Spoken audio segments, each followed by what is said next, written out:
لنا في هذه المناسبة المباركة،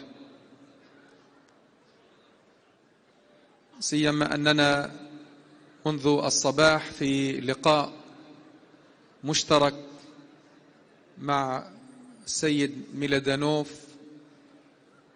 المبعوث الشخصي للأمين العام للأمم المتحدة في منطقة الشرق الأوسط، وكذلك مع الإخوة في الوفد الأمني المصري لقاء مشترك بدأ منذ الصباح، وسنواصل إن شاء الله بعد قليل هذه اللقاءات.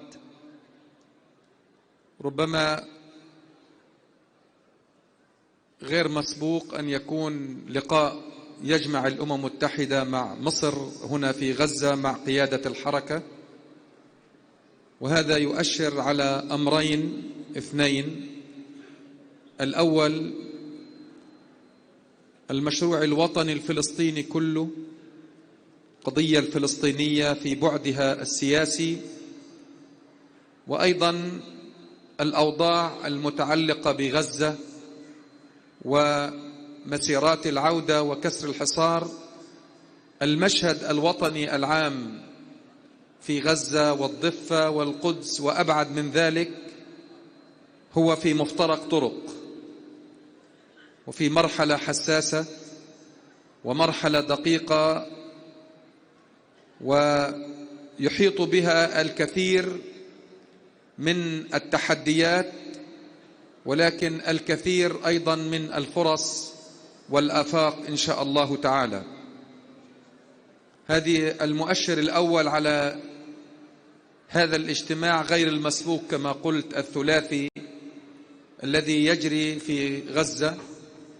والمؤشر الثاني هو الاهتمام والمتابعة من المؤسسات الثلاث أو العناصر الثلاث التي تتحرك خلال الفترة الماضية بشأن موضوع غزة والوضع الفلسطيني بشكل عام: الأمم المتحدة، مصر، قطر، إلى جانب العديد من الدول الأوروبية. قضية فلسطين قضية مركزية.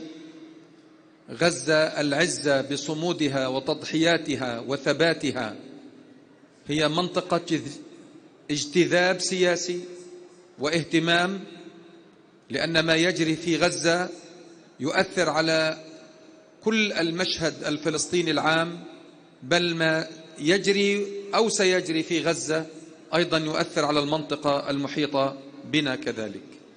فلذلك اعذرونا إذا اختصرنا بالوقت وعدنا إلى اللقاء، ولكن من نعم الله علينا أن نشارك أنا وإخواني جميعا هذا الافتتاح المبارك لهذا المسجد العامر، مسجد الإمام الشافعي، الذي خرج الدعاة والعلماء والشهداء والأبطال والقادة والمرابطون في كل الثغور.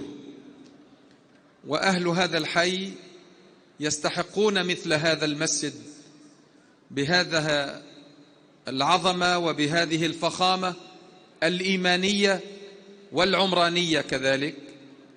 فجزى الله كل من أسهم في إعادة بناء مسجد الإمام الشافعي، بدءا من إخواننا في مؤسسة أمان الماليزية برئيسها المهندس الأخ أبو معاذ عمر الصيام، ومرورا بالإخوة في لجنة إعمار المسجد وقيادة الحركة والإخوة الذين أسهموا وساعدوا في إعادة إعمار المسجد. فجزى الله الجميع خير الجزاء، جعل الله ذلك في ميزان الحسنات.